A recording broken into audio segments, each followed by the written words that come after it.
Olá a todos, começamos o programa Ponto de Vista, que hoje recebe o advogado Cleanto Riso Neto, para falar sobre recuperação judicial. Quero agradecer, Cleanto, por ter aceitado o nosso convite.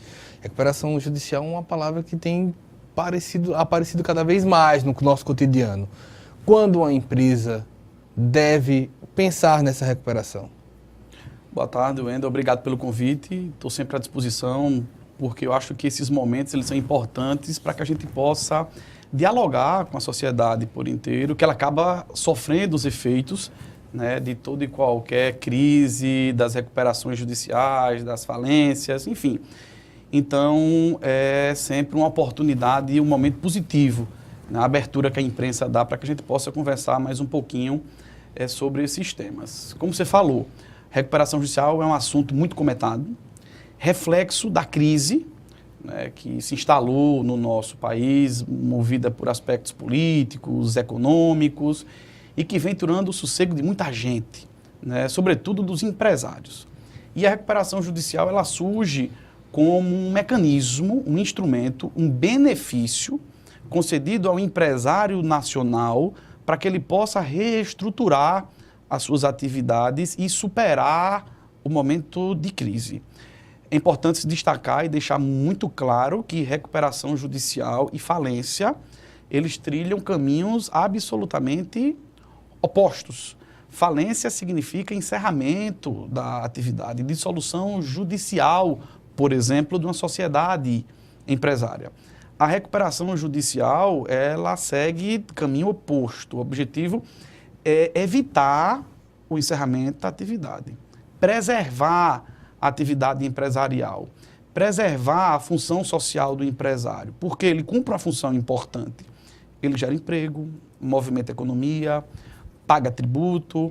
Então, todos os esforços devem ser concentrados para que ele possa manter a sua atividade, manter os empregos, manter a fonte produtora e evitar o encerramento da sociedade empresária, que seria o fim, né, daquela atividade. Quando é que o empresário deve se alertar? Ele deve se alertar para uma recuperação judicial quando existe um percentual de comprometimento, existe um tempo exato, ou ele deu negativo, vou para a recuperação judicial? Não necessariamente.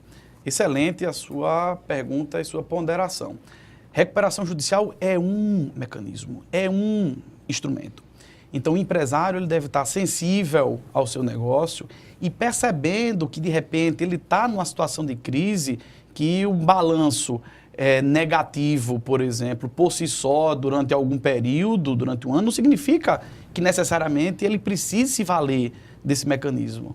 Existem outros. A recuperação judicial é o assunto da moda, todo mundo comenta a recuperação judicial, mas a própria lei ela prevê também um mecanismo de recuperação extrajudicial. Nem sempre o caminho da recuperação judicial é a primeira opção. Eu insisto, ele deve ser visto sempre como uma opção. É preciso que o empresário, sensível à crise e atento ao seu negócio, ele possa fazer uso se e quando ela for necessária. A lei, ela não traz indicadores. É o empresário, repito, que deve estar sensível ao seu negócio e contando com o auxílio de profissionais habilitados, economistas, contadores, advogados, possa fazer o diagnóstico e saber se, de fato, a recuperação judicial e os benefícios da recuperação judicial, eles possam ser encarados como um caminho. É importante que quando o empresário opte pelo caminho da recuperação judicial, ele possa, junto com esses profissionais, identificar com muita precisão, isso é muito importante, os fatores que levaram àquela situação de crise. Por quê? É lógico. Porque identificando aqueles fatores, ele pode, com precisão, identificar e eleger os meios que ele utilizará, que ele disponibilizará no plano de recuperação judicial para fazer frente a esses pontos de crise. Então, eu já li em algumas pesquisas, algumas reportagens, que se faz muita alusão ao número de empresas que elas ingressam em recuperação judicial, mas não conseguem sair da recuperação judicial. É muito alto? É alto, mas por quê? Eu insisto. É porque, de repente, eles não fizeram uso de maneira adequada aos mecanismos postos à sua disposição para enfrentar a crise. Vou tentar sintetizar com um exemplo. Imagine que você seja um empresário e a crise ela tenha sido desencadeada por um processo de gestão, má gestão, dificuldade mesmo na tomada de decisões. Você perde o tempo da tomada de decisão, ela não é fundada em números, indicadores, não há um acompanhamento preciso desses indicadores. Então, se a empresa entra em crise, se você pede uma recuperação judicial, se você tem acesso ao benefício da recuperação judicial, e se o seu plano ele não dispõe, por exemplo, de técnicas de gestão, você não vai conseguir combater aquela crise. Mas um gestor que chegou a uma recuperação judicial, de uma certa maneira, ele não mostrou uma falta de perícia em algum momento? Ele será capaz de se recuperar? Não necessariamente, porque o empresário, quando ele entra em crise, existem inúmeros fatores. A crise pode ser uma crise econômica, que depende de fatores externos, um setor inteiro que está em crise, ou uma região específica, ou nacionalmente. Ele pode ter feito, de repente, um investimento e faltou dinheiro em caixa para pagar imediatamente determinadas despesas, estaria mais ligado a uma crise financeira, ou, de fato, uma crise patrimonial. É muito comum que elas se entrelacem, que a crise ela tenha vários fatores. Vários fatores, né? E ele precisa, sim, de fato, diagnosticando essa crise, eleger os meios necessários para que ele possa superar. Nem sempre a crise ela é oriunda, formada de má gestão. Você pode ser um empresário altamente preparado, especializado, mas existem situações que fogem do seu controle. Eu vou usar um exemplo. É um caso concreto. É de uma empresa no ramo da construção civil que fazia o ramo dela obra pública, ela tinha 5, 6 contratos com obra pública, todas as obras foram invadidas por movimentos sociais. Então, ela tinha determinado faturamento, existia uma projeção de fluxo de caixa X, e que como houve uma ocupação, quer dizer, um fato que ele não conseguiu controlar. Né? Um imponderável. Um imponderável, é um exemplo. Como as casas e a obra estava invadida, ele não conseguiu, né, dar sequência àquele seu trabalho, não conseguiu edificar. E se ele não edifica, ele não recebia, aí logo o faturamento vai lá para baixo, quer dizer, ele entrou em crise. E não necessariamente por má gestão. O empresário, até antecipando algo, mas a gente volta para a recuperação judicial, o empresário que está assistindo a esse programa, ele pode traçar, aproveitando que é janeiro, poderia ter sido antes, mas já que aproveitando que é janeiro, um planejamento para o ano de forma jurídica, do mesmo jeito que se faz um planejamento econômico, um planejamento de comunicação, ele pode fazer um planejamento jurídico ou não? Basta ter o seu advogado para acionar quando necessário. Este talvez seja um grande erro do empresário, né? É tentar contar com um profissional da advocacia tão somente quando ele surge, quando o problema está à vista de todos. O advogado é um médico legista, né? Ele já chega quando a coisa está morta. Já, mas né? ele poderia ser consultado, né, com antecedência. E é muito comum hoje na prática da advocacia, a advocacia consultiva, né, em que o advogado, ciente dos negócios do empresário, ele consegue detectar focos de problemas que podem vir a acontecer e dispor de meios, de soluções jurídicas para prevenir aquele conflito, né? É um problema, talvez, dada até a nossa própria formação, né, a nossa origem cultural. Perceba que o brasileiro ele é muito combativo, né? A nossa sociedade, nós somos muito combativos, nós parece que prezamos por aquela cultura do litígio, né? E o advogado bom, de repente, é aquele advogado que litiga, aquele advogado que faz uso imediato das ações, dos recursos.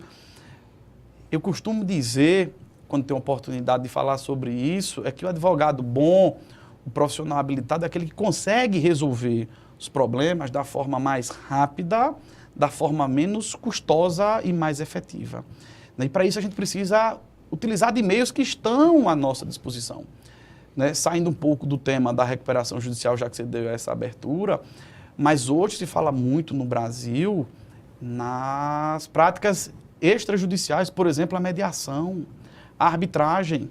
Então, são práticas que nos auxiliam e são instrumentos muito valiosos, que ajudam, sim, a dirimir eventuais conflitos, né? Porque é muito comum a existência de conflito. Enquanto um homem se relacionar com o outro, às vezes, como os interesses eles são nem sempre confluentes, é necessário haver, e vai existir sempre, algum tipo de conflito, algum tipo de desavença. E o modelo jurisdicional não deve ser encarado como a única alternativa. Existem soluções... Na verdade, deveria ser a última. Tão adequadas quanto o modelo jurisdicional para que possa se chegar a resultados brilhantes. Então, a própria mediação, ela pode ser utilizada nas recuperações judiciais. Voltando ao tema, recuperação judicial é, na verdade, uma grande negociação, é um processo democrático. Eu, devedor, empresário, diante de uma situação de crise, tendo constatado a crise, para que eu tenha acesso ao benefício, eu preciso reunir 4 requisitos objetivamente dispostos na legislação. Lei 11.101 de 2005.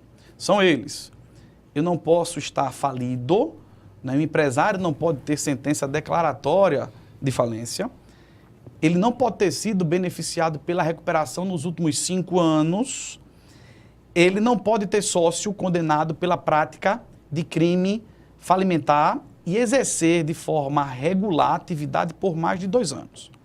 Se ele cumpre esses requisitos cumulativamente, é deferido o processamento da recuperação judicial. O Poder Judiciário diz que você cumpriu os requisitos, você tem acesso ao benefício da recuperação judicial. Publicada essa decisão, o empresário ele tem um prazo de 60 dias para apresentar um plano.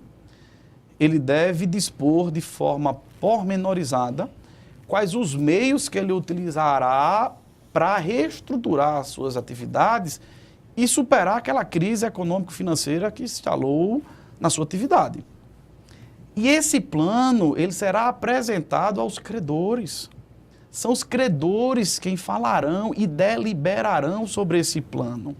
Os credores eles podem simplesmente aprovar esse plano, eles podem sugerir alterações, eles podem apresentar planos alternativos ou podem simplesmente rejeitar esse plano. Aprovado esse plano, é concedida a recuperação judicial. Se rejeitado o plano, é convolada a recuperação judicial em falência.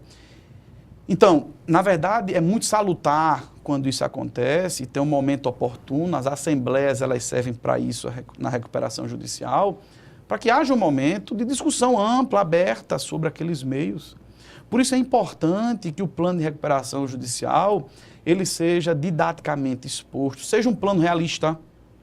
O empresário, diante de situação de crise, ele precisa demonstrar, identificar, diagnosticar a crise, eleger os meios mais efetivos para que ele possa combatê-lo, e tudo isso tem que ser mostrado de forma muito clara, transparente aos credores, para que haja essa interlocução.